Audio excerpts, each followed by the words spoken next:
Lição de número 12, a reconciliação de Jacó com Esaú. Ei, Jacó, depois de 2 décadas longe de casa, finalmente ele vai retornar à terra de seus pais, a terra onde ele nasceu. Ele saiu da sua terra como um fugitivo, enganando o seu pai cego e roubando a bênção do seu irmão gêmeo Esaú. Mas agora, enriquecido, cheio da grana, cheio do dinheiro, com rebanhos e uma família grande, ele precisa agora enfrentar aquele passado.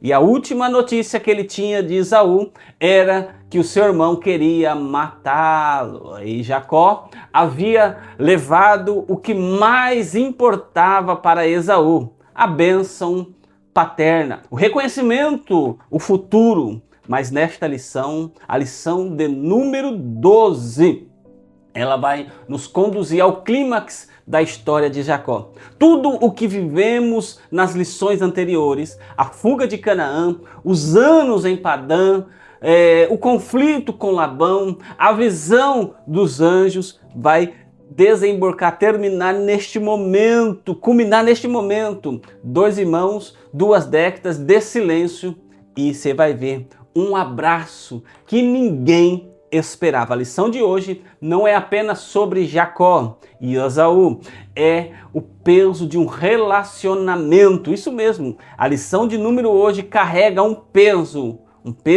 de um relacionamento rompido que precisa ser reatado.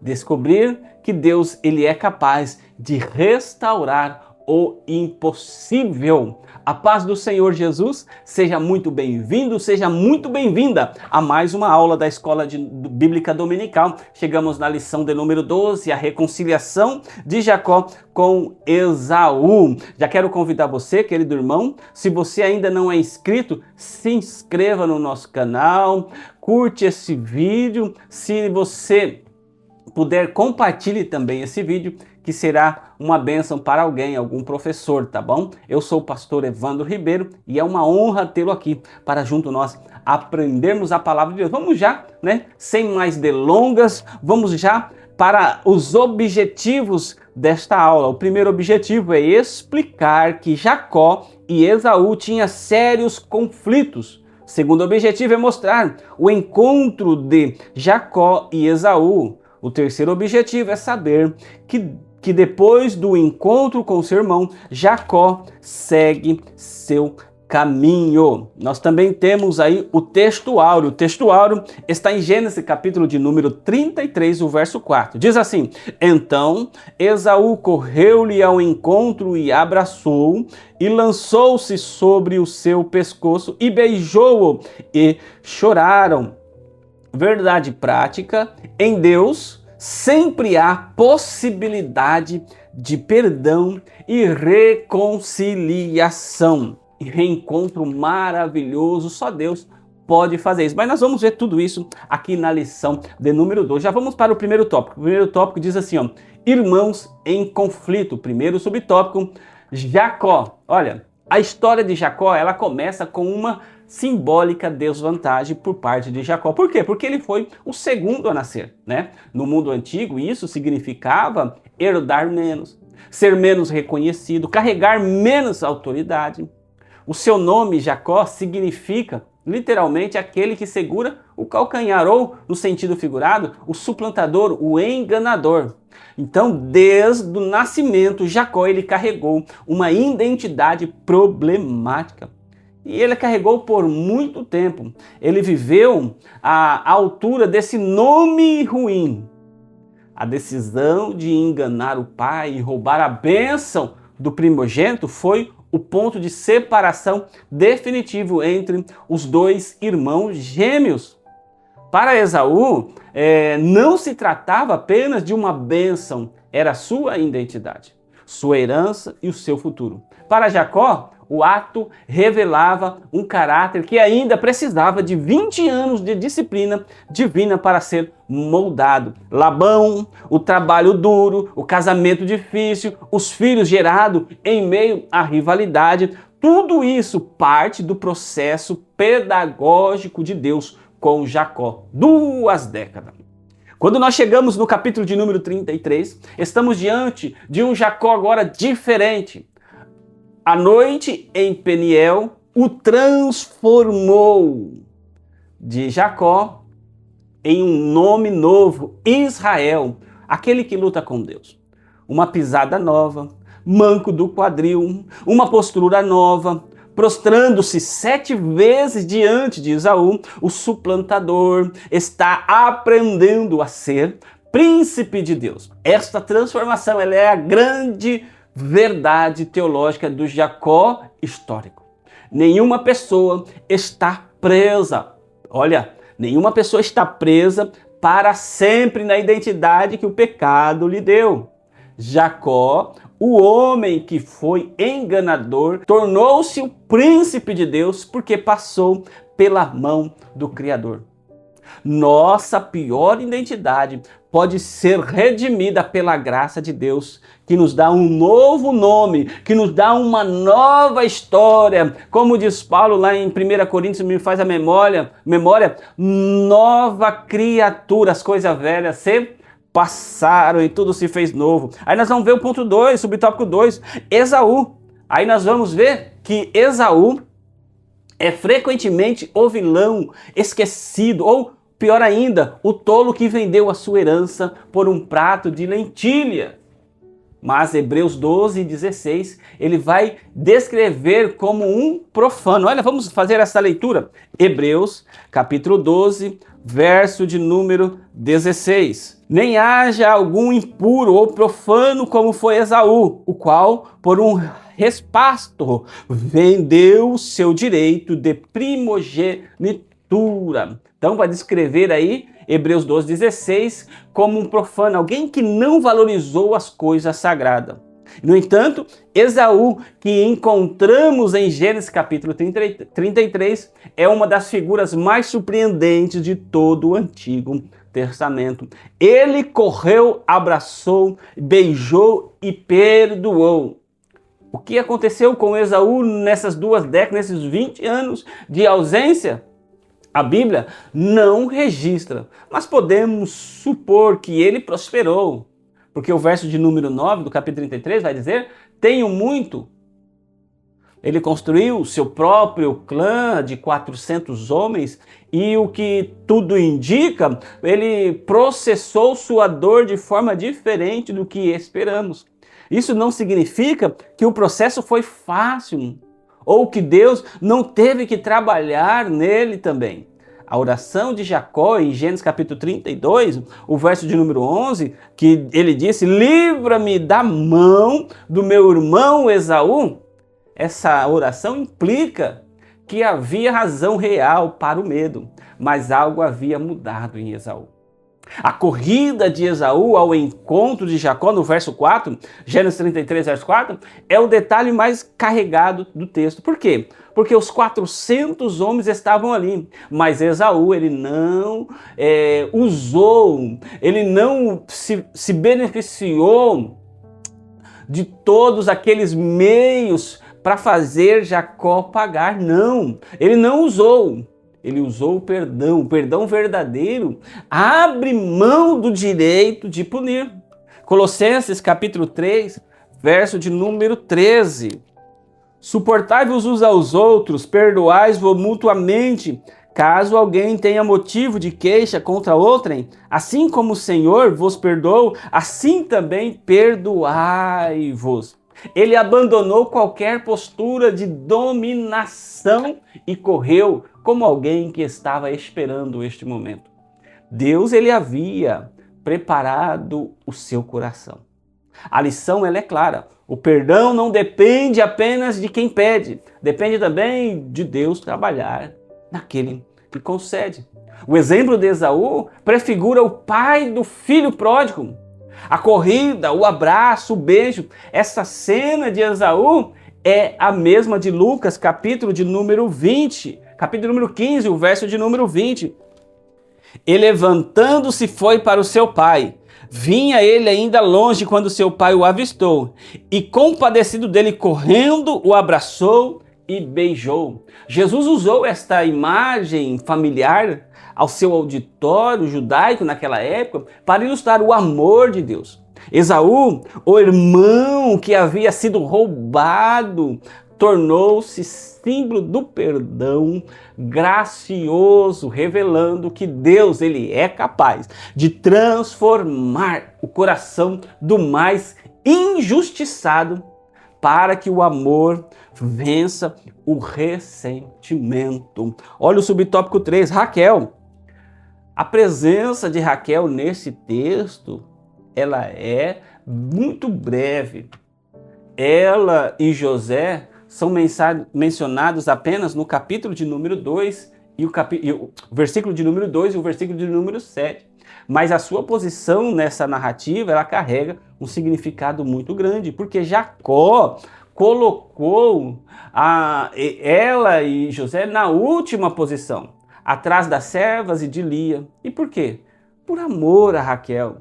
Raquel era a sua favorita. Gênesis 29, 18 vai dizer.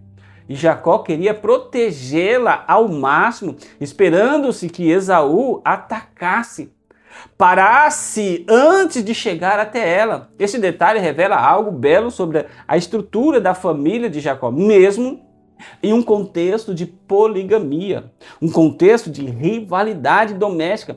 Havia ali naquela família o amor sacrificial. Jacó estava disposto a enfrentar o pior pessoalmente para proteger a amada Raquel. A Raquel que havia passado anos de dor. Jacó passou 14 anos para ter Raquel. 7 ele trabalhou e Labão enganou. Depois ele trabalhou mais 7 para conseguir ter a Raquel para ele. Foi um ano de dor, infertilidade, rivalidade com a irmã. Depois nós vamos ver também o difícil parto de José. Mas agora avança eles em segurança, graças à postura protetora de Jacó, do seu marido. Nossos conflitos, eles afetam aqueles que amamos. Raquel e os seus filhos estavam sob o risco real. Por causa de quem? Por causa das escolhas do seu marido, as escolhas do passado de Jacó. As nossas rupturas de relacionamento raramente são contidas. Elas respingam sobre os mais próximos de nós. Nós vamos ver o amor sacrificial, ele protege o que é mais precioso. Jacó, ele foi na frente. O verdadeiro amor não manda o outro na frente para ele ficar seguro, não. Ele vai primeiro.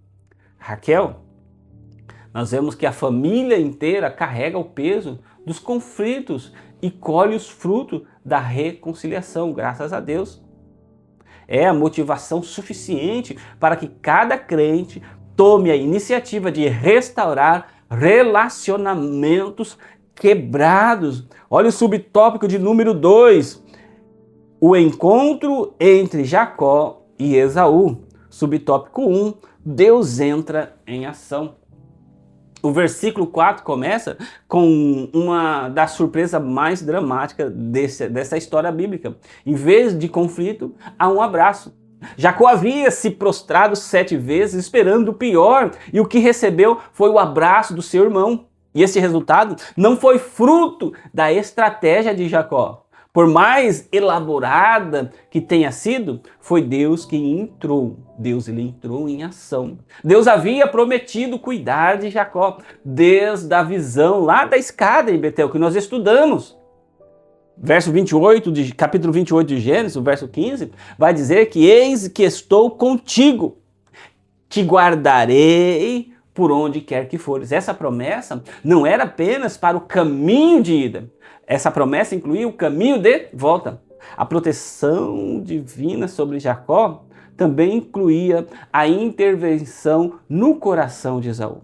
Deus não deixa os seus filhos no meio do caminho. O modo como Deus agiu é instrutivo. Ele não apareceu com trovões ou maravilhas. Agiu por dentro, no coração de Esaú.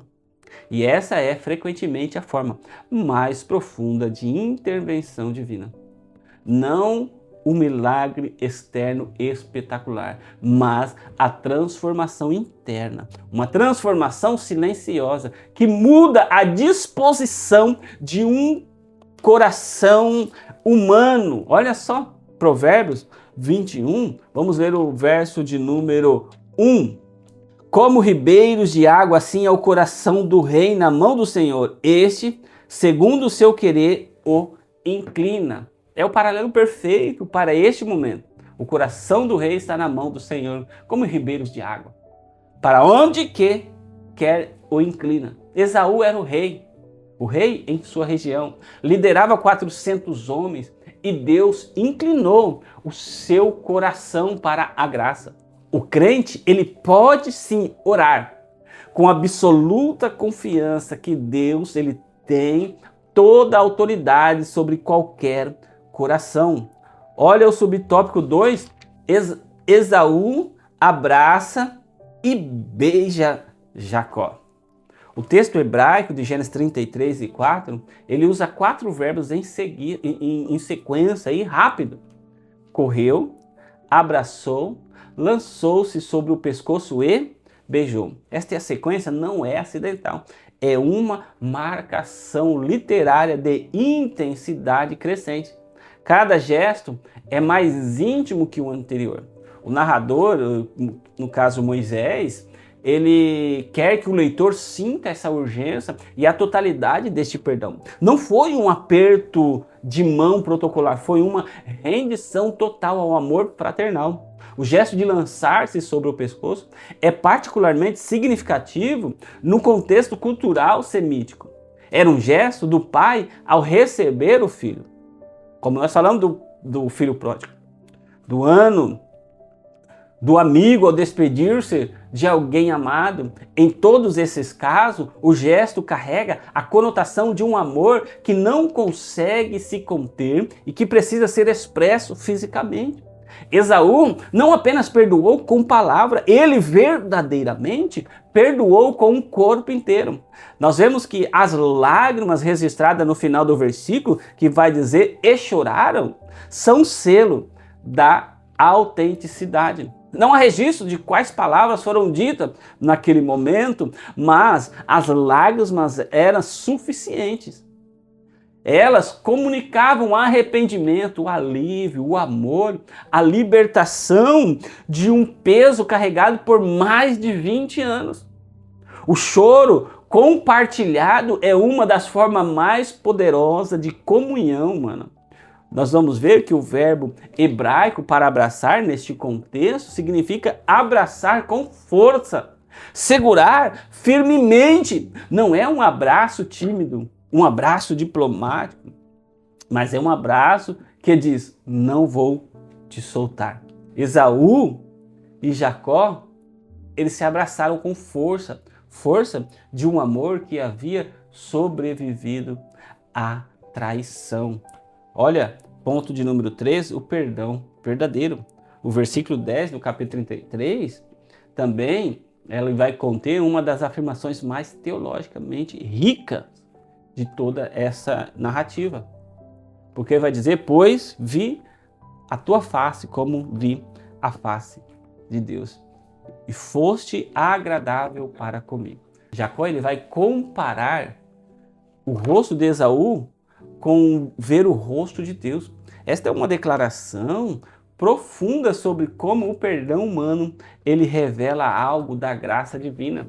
Na noite anterior, Jacó havia lutado com Deus, lá em Peniel, e declarado, vi a Deus face a face, e a minha alma foi salva. Agora, ao ver o rosto de Esaú, que esperava encontrar com ira, com julgamento, ele encontra graça e aceitação. A experiência espiritual de Peniel é a experiência humana do reencontro, se espelham mutuamente. O perdão de Esaú foi para Jacó uma manifestação terrena da graça de Deus. O perdão verdadeiro tem 3 características. Primeiro, é o perdão não merecido. Jacó havia roubado Esaú. É o perdão total. Esaú não manteve distância ou ressentimento. E também o terceiro, o perdão é libertador. Jacó pôde seguir seu caminho sem o peso da culpa não resolvida.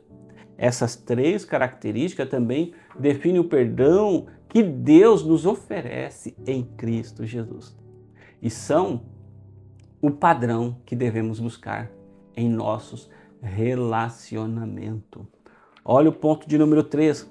A família de Jacó segue seu caminho. Subtópico 1, os irmãos se separam. Após esse abraço, as lágrimas, vem uma conversa mais pragmática. Esaú propõe que viajassem juntos, até ofereceu aí alguns dos seus homens como escolta.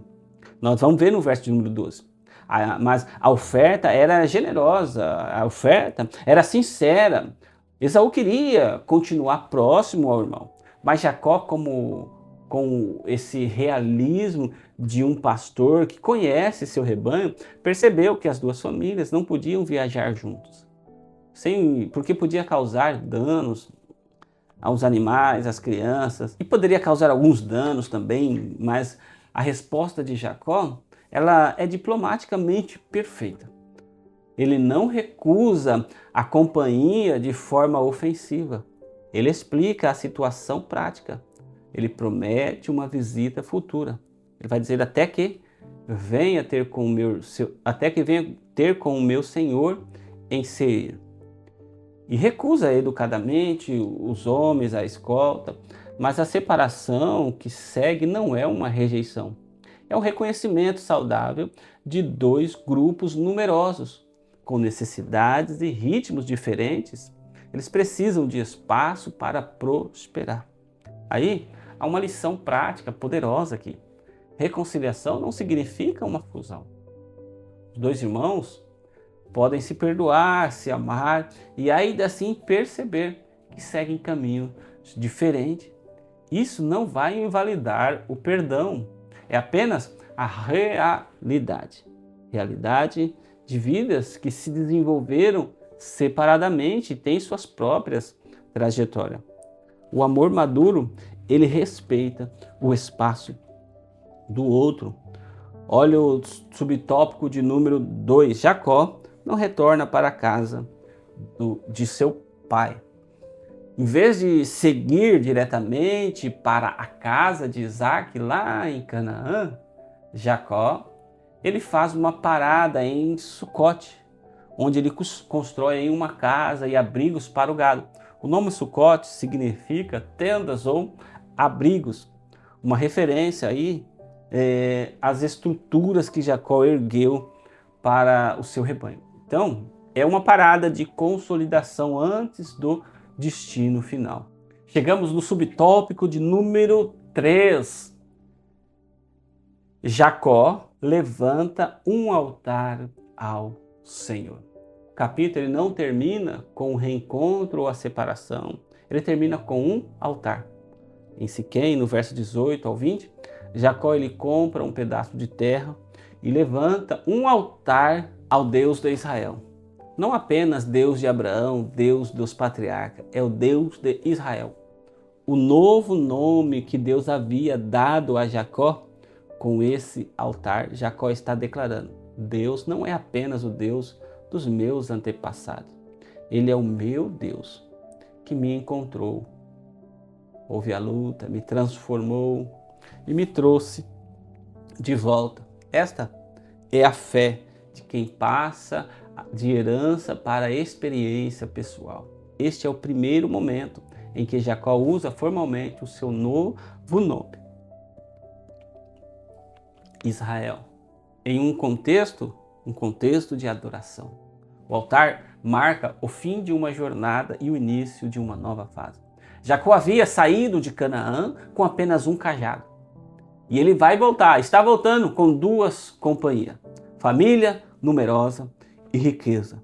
Mas, mais do que isso, voltava com um nome novo, uma fé testada, um perdão dado e recebido e uma profunda consciência de que Deus havia cumprido tudo o que havia prometido. O altar era a resposta de adoração a essa fidelidade. Todos nós somos, em algum momento, Jacó, fugitivos de nossas próprias decisões. As nossas decisões, muitas das vezes, equivocadas. E todos nós precisamos passar por nosso Peniel particular. Aquele encontro transformador com Deus que nos muda antes de nos colocar de volta na estrada da reconciliação. Querido irmão, querida irmã, que Deus abençoe a sua vida, Deus abençoe a sua família, Deus abençoe o seu ministério. Se você não curtiu, curte este vídeo aí. Fique na paz do Senhor Jesus.